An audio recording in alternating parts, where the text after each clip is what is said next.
Hello students, I am Pankaj Vashisht, PGT Physics from GSSS Kerala, Cathal, and I welcome you all in today's lecture of EduSet. Today we are going to study about chapter 11 of 9th class and the chapter is Work, Energy and Power यानी कि कार्य तथा ऊर्जा। तो आज के इस lecture में बच्चों हम जो पढ़ने वाले हैं वो हमारा टॉपिक है ऊर्जा। इससे पहले वाले लेक्चर्स में आप कार्य तथा ऊर्जा के बारे में पढ़ चुके हैं। ऊर्जा क्या होती है? किसी भी कार्य को करने की क्षमता, कि जिसके पास जितनी ऊर्जा होगी उतना ही वो कार्य कर सकता है। फिर हमने पढ़ा ऊर्जा के प्रकार के बारे में। वैसे तो ऊर्जा के बहुत सारे प्रकार, विभिन्न प्रकार हम अपनी रोज की जिंदगी में देखते भी हैं, परंतु ऊर्जा को मुख्यतः दो रूप में विभाजित किया गया है। इसके दो रूप या दो प्रकार जो मुख्यतः 9वीं कक्षा में आपने पढ़ने हैं वो है गतिज ऊर्जा तथा स्थितिज ऊर्जा। अब गतिज ऊर्जा क्या है? जैसे कि नाम से ही पता चल रहा है कि किसी भी वस्तु के गतिमान होने पर उसके पास जो ऊर्जा पाई जाती है उसे हम क्या कहेंगे? गतिज ऊर्जा। अर्थात गति के कारण पाए जाने वाली ऊर्जा गतिज ऊर्जा कहलाती है। दूसरा रूप है इसका बच्चों स्थितिज ऊर्जा, और आज हम स्थितिज ऊर्जा के बारे में विस्तार से पढ़ेंगे। तो स्थितिज ऊर्जा क्या है बच्चों? जैसे हमने गतिज ऊर्जा पढ़ा वैसे ही स्थितिज ऊर्जा को उसके नाम के द्वारा ही समझा जा सकता है। तो स्थितिज ऊर्जा को समझने के लिए भी इसके नाम से ही समझ सकते हैं हम स्थिति। स्थितिज ऊर्जा में क्या शब्द आ रहा है? स्थिति। अर्थात किसी भी वस्तु की स्थिति के कारण उसमें जो ऊर्जा पाई जाती है उस ऊर्जा को हम क्या कहते हैं? स्थितिज ऊर्जा। साधारण शब्दों में हम इसको समझ सकते हैं और एक साधारण सा उदाहरण लेंगे। जैसे कि एक रबड़ का छल्ला है। इस रबड़ बैंड को जब खींचकर इसके आकार को बदलने की कोशिश की गई तो क्या हुआ? जब तक हम इसको खींच रहे हैं इसका आकार बड़ा हो जाएगा, लंबा हो जाएगा ये, और जैसे ही हमने इसको छोड़ा ये वापस उसी आकार में, उसी लंबाई पर पहुंच गया। जब तक हम इस पर बल लगाते हैं तब तक तो इसका आकार बदलता है, परंतु इसको यहाँ से छोड़ते ही कैसा हो गया? वापस उसी शेप में, उसी आकार में आ जाता है। अब क्या हुआ कि जब हमने इसको ऐसे खींच दिया तो इसमें एक ऊर्जा भर गई और वही ऊर्जा इसको वापस उसी स्थिति पर लाने की कोशिश करेगी। जब हमने इसको इस प्रकार से एक्सटेंड कर दिया, खींच दिया, स्ट्रेच कर दिया, तो इसके अंदर जो ऊर्जा भर गई वो कौन सी ऊर्जा थी? स्थितिज ऊर्जा थी। और यही स्थितिज ऊर्जा इसको खींचकर वापस उसी स्थान पर लाने की, उसी आकार में लाने की कोशिश करती है। तो जब भी किसी वस्तु को हम स्थानांतरित कर देते हैं, अर्थात उसका स्थान बदल देते हैं, तब उसके अंदर जो ऊर्जा पाई जाती है उस ऊर्जा को हम कहते हैं स्थितिज ऊर्जा। दूसरा एक उदाहरण है एक स्प्रिंग का, कि एक स्प्रिंग लीजिए और इसको दोनों सिरों से, एक सिरा हमने इसका बांध दिया किसी फिक्स पॉइंट से और दूसरे सिरे से हम इसको खींच रहे हैं, तो क्या होगा बच्चों? जैसे हम इसको खींच देंगे तो ये स्प्रिंग इस तरह से खींच जाएगा, लेकिन जैसे ही हमने इसको यहाँ से छोड़ दिया ये वापस फिर इसी अवस्था में आ जाएगा। तो इस स्प्रिंग को भी वापस जो उसी अवस्था में खींच कर लाता है उस ऊर्जा को हम क्या कह रहे हैं? स्थितिज ऊर्जा। कि इसके अंदर क्या भर गई? स्थितिज ऊर्जा, क्योंकि इसको हमने इसके आकार को खींचकर लंबा करने की कोशिश की और इसको यहाँ से स्थानांतरित कर दिया, इसका स्थान बदल दिया, परंतु ये अपने उसी वास्तविक स्थान पर आना चाहता है, तो स्थितिज ऊर्जा इसके अंदर पाई जाएगी। इसी बात का प्रयोग खिलौनों के अंदर, टॉयज जो आपने देखी हो, चाबी से चलने वाले जो खिलौने होते हैं उसमें भी किया जाता है। कि जब आपने खिलौने के अंदर चाबी भर दी तो वो स्प्रिंग क्या हुआ? इस तरह से ज्यादा दब गया है। जितने स्प्रिंग दबेगा उतने ही जोर से वो वापस खुलने की कोशिश करेगा। अब जब तक उस खिलौने के अंदर चाबी भरी हुई है वो खिलौना चलता रहेगा। जैसे ही स्प्रिंग अपनी वास्तविक अवस्था में ओरिजिनल पोजीशन पर आ जाएगा वो खिलौना चलना बंद कर देगा। घड़ी की सुइयां भी इसी फैक्ट पर, इसी कारण से चलती है, जिसका नाम हमने क्या रखा है, जिस ऊर्जा का नाम क्या है, स्थितिज ऊर्जा। आइए इस स्थितिज ऊर्जा को और विस्तृत रूप से समझते हैं एक और उदाहरण के। तो स्थितिज ऊर्जा को और अच्छे से समझने के लिए एक उदाहरण लीजिए। मान लीजिए कि एक वस्तु जिसका द्रव्यमान कितना है, m द्रव्यमान की एक वस्तु को जमीन से, ग्राउंड से उठाकर हम एक ऊंचाई पर ले जाते हैं और वो ऊंचाई कितनी है, h। ठीक है, तो एक वस्तु को उठाकर हम जमीन से उठाकर h ऊंचाई तक ले गए।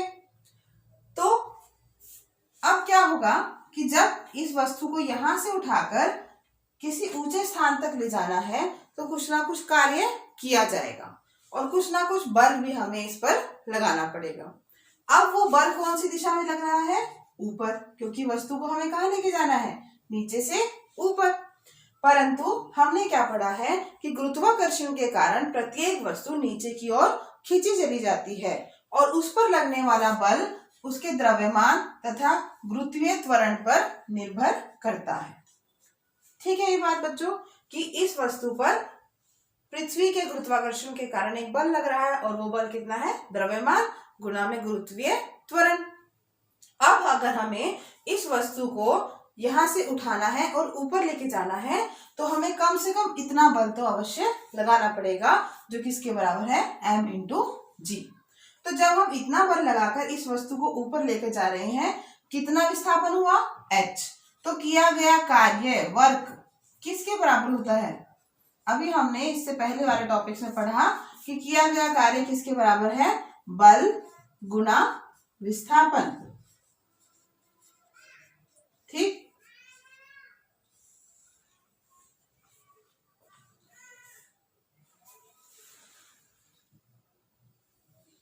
तो किया गया कार्य बराबर है बल गुना विस्थापन। अब बल कितना लगाया गया है, F, और विस्थापन कितना है, h। यानी कि किया गया कार्य किसके बराबर है, mg गुना h।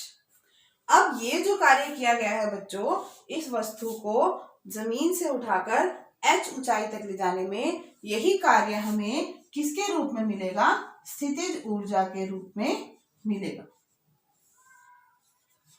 किया गया कार्य बराबर है स्थितिज ऊर्जा और वो किसके बराबर है, mgh। तो स्थितिज ऊर्जा का व्यंजक क्या है, mgh।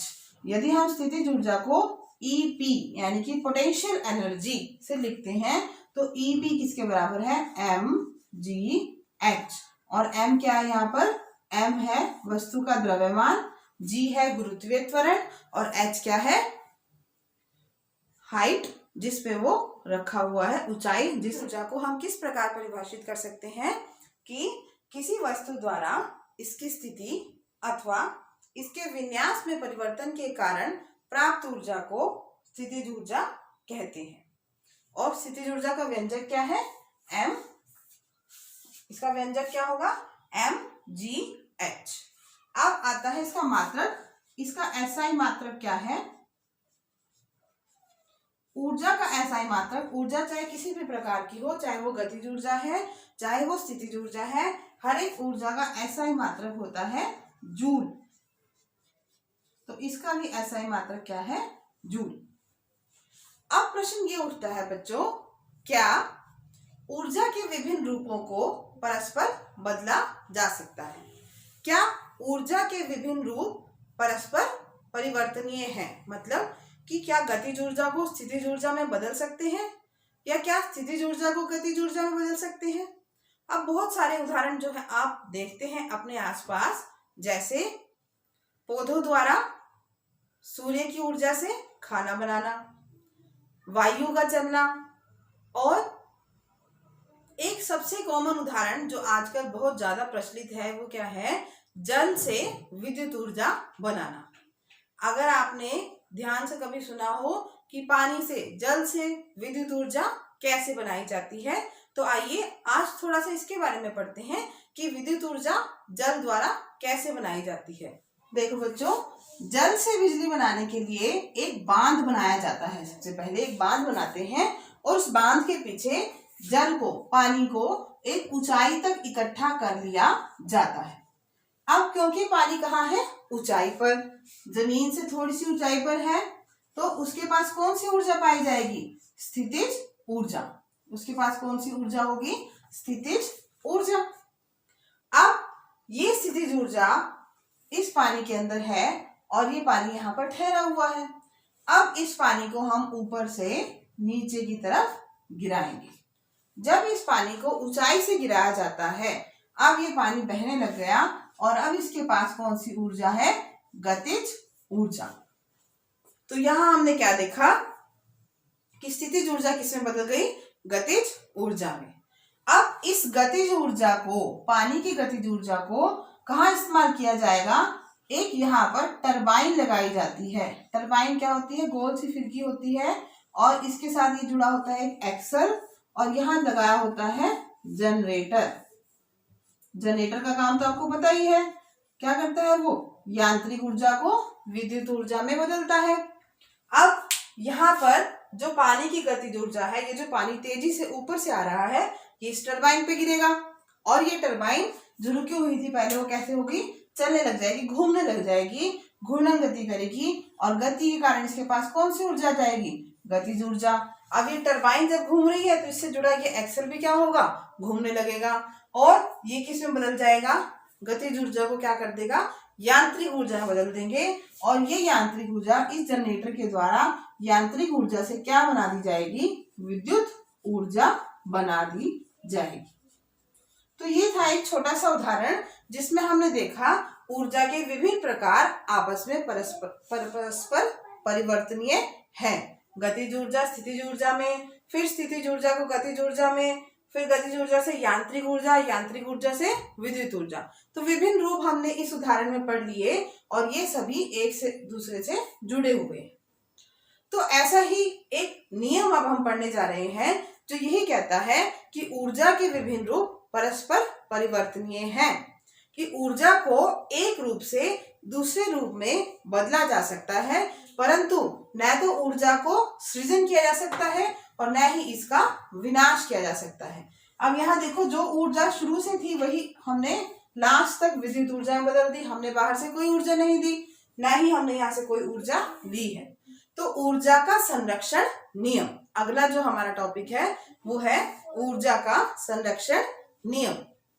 ऊर्जा का संरक्षण नियम क्या कहता है, ऊर्जा को एक रूप से दूसरे रूप में रूपांतरित किया जा सकता है, अर्थात ऊर्जा को एक रूप से दूसरे रूप में बदला जा सकता है, परंतु न तो इसकी उत्पत्ति की जा सकती है न ही इसका विनाश किया जा सकता है।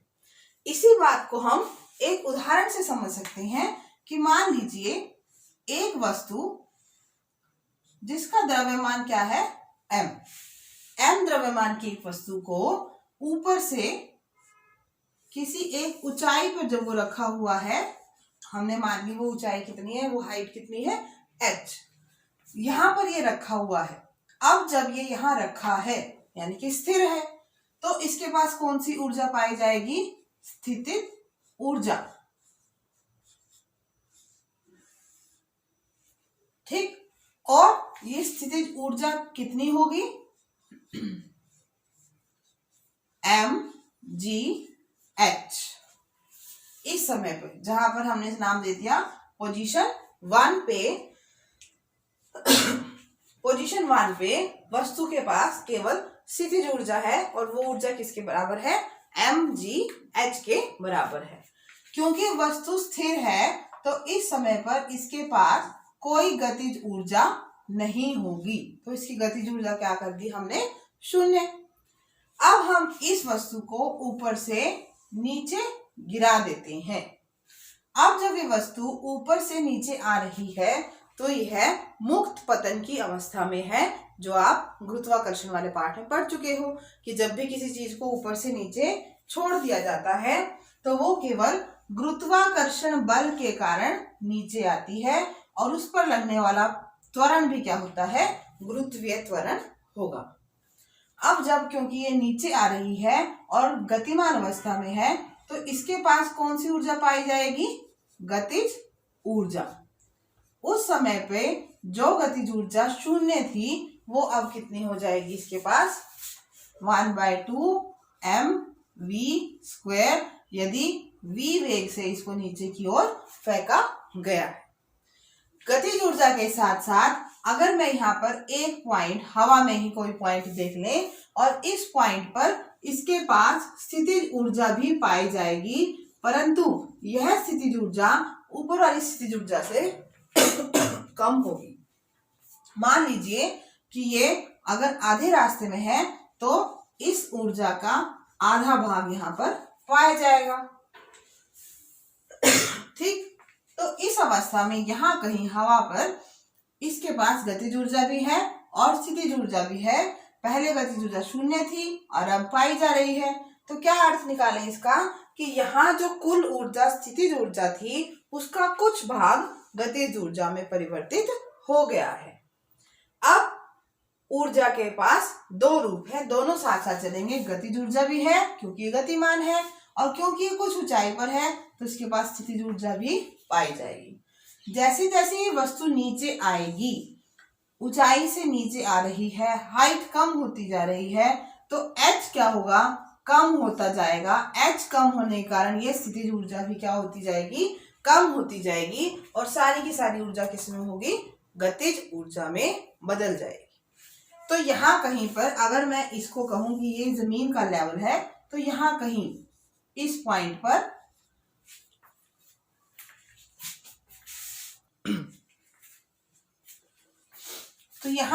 इस पॉइंट पर जहां पर ऊंचाई धीरे धीरे कम होती जा रही है और शून्य होने वाली है, स्थितिज ऊर्जा क्या होती जाएगी, कम स्थितिज ऊर्जा और अधिक गतिज ऊर्जा पाई जाएगी। अधिक गतिज ऊर्जा पाई जाएगी। तो हमने क्या देखा बच्चों, पहली पोजीशन पे, दूसरी पोजीशन पे और फिर तीसरी पोजीशन, अगर मैं इसका नाम दे दूं, तीन अलग अलग बिंदुओं पे जब हमने देखा, फर्स्ट पॉइंट पर केवल स्थितिज ऊर्जा थी, गतिज ऊर्जा नहीं थी। फिर सेकंड पॉइंट पर स्थितिज ऊर्जा कम हो गई और वो आधा भाग उसका गतिज ऊर्जा में परिवर्तित हो गया। तीसरी पोजीशन पर स्थितिज ऊर्जा बिल्कुल ना के बराबर रह जाएगी और सारी की सारी ऊर्जा कौन सी पाई जाएगी, गतिज ऊर्जा ही पाई जाएगी। तो यहाँ हम इस उदाहरण में क्या देखते हैं कि जैसे जैसे वस्तु ऊपर से नीचे की ओर आ रही है, ऊर्जा के दो रूप आपस में परिवर्तनीय हैं। स्थितिज ऊर्जा गतिज में, कभी गतिज स्थितिज में, इस तरह से परिवर्तन होता जा रहा है। तो इस उदाहरण से हम ये निष्कर्ष निकाल सकते हैं कि ऊर्जा के एक रूप को दूसरे रूप में परिवर्तित किया जा सकता है, जैसे हमने पानी से बिजली बनाने वाला उदाहरण भी पढ़ा है। ठीक, तो इन सब उदाहरणों से ये निष्कर्ष निकाला गया कि यह ऊर्जा का एक नियम है जिसे हम क्या कहते हैं, ऊर्जा का संरक्षण नियम। और इस नियम के अनुसार ऊर्जा का एक रूप दूसरे रूप में बदला जा सकता है। ना तो कोई ऊर्जा उत्पत्ति की जा सकती है, ना ही ऊर्जा को नष्ट किया जा सकता है। तो हमारा नेक्स्ट टॉपिक है बच्चों, शक्ति। शक्ति क्या है, किसी भी कार्य को करने की दर, कार्य करने की दर को शक्ति कहते हैं। अब दर से क्या अभिप्राय है, दर मतलब उस कार्य को करने की स्पीड, उसकी गति कितनी है, कार्य करने की गति कितनी है, इस बात को हम क्या कहते हैं, शक्ति। इसको एक उदाहरण से समझते हैं कि मान लीजिए दो बच्चे हैं, दो विद्यार्थी हैं, ए और बी। ए विद्यार्थी 15 किलोमीटर की दूरी को 20 सेकंड में तय कर पाता है। इसी प्रकार से यही 15 किलोमीटर की दूरी बी विद्यार्थी 10 सेकंड में तय कर देता है।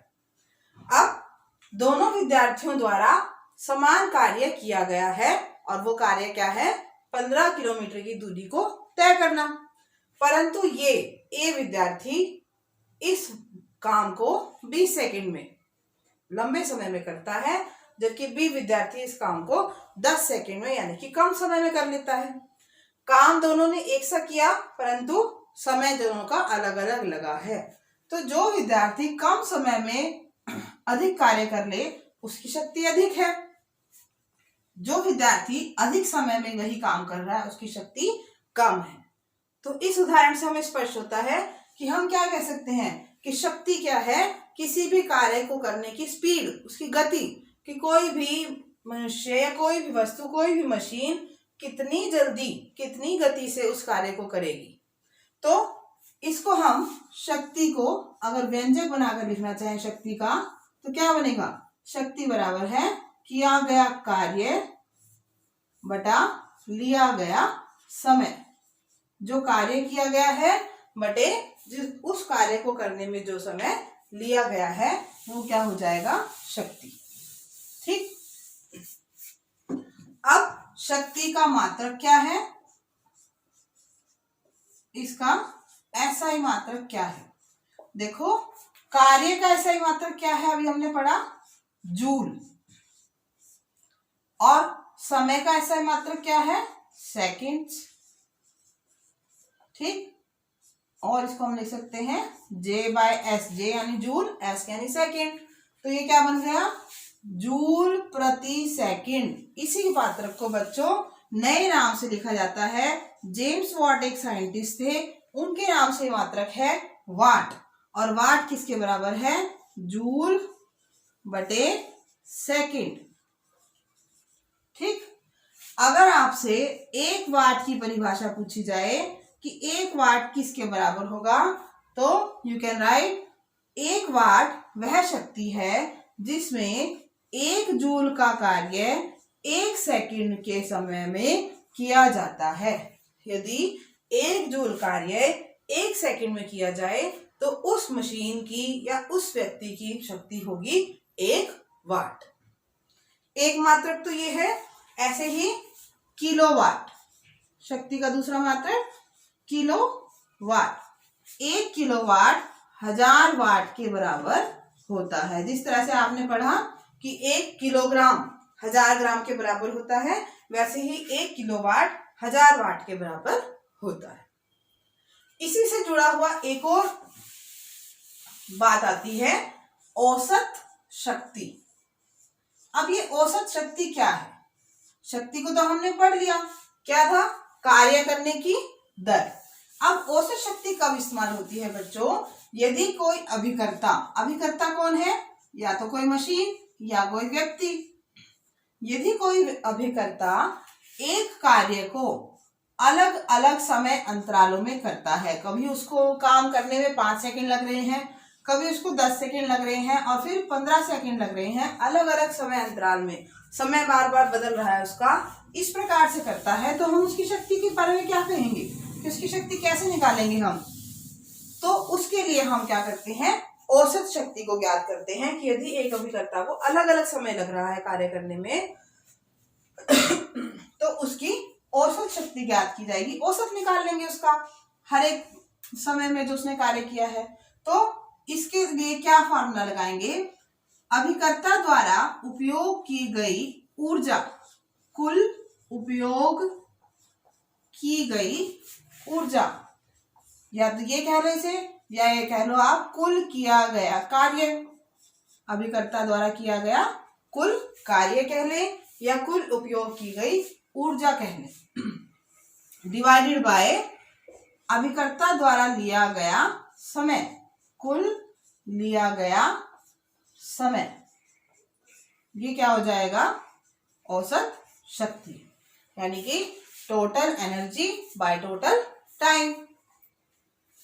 बात वही है, सिर्फ हम यहाँ पर क्या करेंगे, इन सबको ऐड कर देंगे, अलग अलग जो समय दिए हुए हैं सबको जोड़ देंगे और उसको टोटल टाइम से डिवाइड कर देंगे, तो हमें क्या मिल जाएगी, पावर या औसत शक्ति। ठीक है।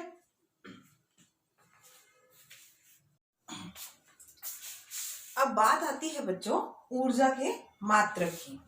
वैसे तो ऊर्जा का मात्रक हमने पढ़ा है क्या होता है, जूल, कार्य तथा ऊर्जा दोनों का ही मात्रक क्या, ऐसा ही मात्रक क्या है, जूल। लेकिन जब ऊर्जा को बड़े पैमाने पर व्यावसायिक क्षेत्र में इस्तेमाल किया जाता है, जब ऊर्जा का आदान प्रदान किया जाता है बड़े बड़े पावर हाउसेज में, तो हम ऊर्जा के व्यावसायिक मात्रक का इस्तेमाल करते हैं और वो क्या है, किलोवाट आवर, किलोवाट घंटा। 1 किलोवाट आवर कितने जूल के बराबर होगा। अब प्रश्न ये उठता है कि 1 किलोवाट आवर कितने जूल के बराबर है, और ये प्रश्न आपके एग्जाम्स में भी मल्टीपल चॉइस क्वेश्चन में बहुत बार आएगा। तो इसे ध्यान से देखिए कि 1 किलोवाट आवर यानी कि 1 किलोवाट घंटा कितने जूल के बराबर होगा।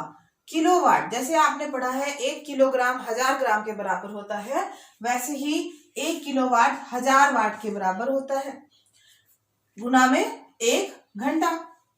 अब 1 घंटे को अगर हम सेकंड से बदलें तो 1 घंटे में होते हैं 3600 सेकंड। तो हमने यहाँ 60 गुना 60 कितने बना दिए, 3600 सेकंड। अब 1000 वाट गुना में 3600 सेकंड तो क्या मिल जाएगा, 36 गुना में 36 गुना में 10 की शक्ति 5, 36 इंटू 10⁵ जूल। अभी जूल कैसे आया, वाट गुना में सेकंड, यहाँ वाट था और यहाँ सेकंड था। हमने क्या पढ़ा है कि वाट, 1 वाट किसके बराबर होता है, 1 जूल प्रति सेकंड। अब इस वाट को अगर सेकंड से गुना कर दिया है, वाट गुना सेकंड तो क्या आ गया, जूल। अब हमारे पास भी यहाँ क्या है, वाट गुना सेकंड, तो ये क्या बन गया, जूल। तो हमने क्या पाया कि 1 किलोवाट आवर 3.6 इंटू 10⁶ जूल के बराबर होता है। तो आपके पास जब क्वेश्चन आएगा कि 1 किलोवाट घंटा या 1 किलोवाट आवर कितने जूल के बराबर है, तो आप क्या लिखेंगे, 3.6 इंटू 10⁶ जूल्स के बराबर होता है। तो आइए एक सवाल हल करते हैं जिसमें दिया गया है 50 किलोग्राम द्रव्यमान का एक लड़का एक जीना पर दौड़कर 45 सीढ़ियां 9 सेकंड में चढ़ता है। प्रत्येक सीढ़ी की ऊंचाई 15 सेंटीमीटर हो तो इसकी ऊर्जा ज्ञात करें व शक्ति ज्ञात करें। द्रव्यमान दिया गया है 50 किलोग्राम और अब कुल समय लिया गया कितना है, 9 सेकंड। अब जब ये लड़का ऊंचाई पर पहुंच जाएगा तो इसकी जो स्थितिज ऊर्जा है वही इसके द्वारा किया गया कार्य है। ऊर्जा बराबर कार्य, और वो कितना है, mgh। m कितना दिया हुआ है, 50 किलोग्राम, g है 10 और h हमने निकाल लिया 6 दशा ऊर्जा आ गई है। अब हमें निकालनी है शक्ति, तो वो किसके बराबर है, वर्क बाय टाइम और एनर्जी बाय टाइम, ऊर्जा बटे समय, और वो किसके बराबर आ जाएगा, 500 गुना 6.75 भाग में कर देंगे 9। ठीक, तो इसको हल करने पे हमें मिलेगा 375 वाट। तो शक्ति यानी कि पावर किसकी बराबर है लड़के की, 375 वाट की जो है उस लड़के की पावर यानी कि शक्ति है। तो हमारा आज का लेक्चर यहीं पर खत्म होता है। इस लेक्चर में हमने क्या क्या पढ़ा, तो इस लेक्चर में जो हमने पढ़ा आइए उसे एक बार फिर दोहराते हैं। सबसे पहले हमने पढ़ा स्थितिज ऊर्जा। वस्तु की स्थिति में परिवर्तन के कारण प्राप्त ऊर्जा को स्थितिज ऊर्जा कहते हैं और इसका व्यंजक है mgh। उसके बाद हमने पढ़ा ऊर्जा संरक्षण का नियम। इस नियम के अनुसार ऊर्जा को एक रूप से दूसरे रूप में रूपांतरित किया जा सकता है। इसकी न तो उत्पत्ति की जा सकती है और न ही इसका विनाश किया जा सकता है। नेक्स्ट टॉपिक में हमने पढ़ा शक्ति। कार्य करने की दर या गति को शक्ति कहते हैं और शक्ति को निकालने का व्यंजक है कार्य, किया गया कार्य बटा लिया गया समय। मतलब किए गए कार्य को समय से भाग करने पर शक्ति हमें प्राप्त हो सकती है। तो आज के लेक्चर में इतना ही। धन्यवाद।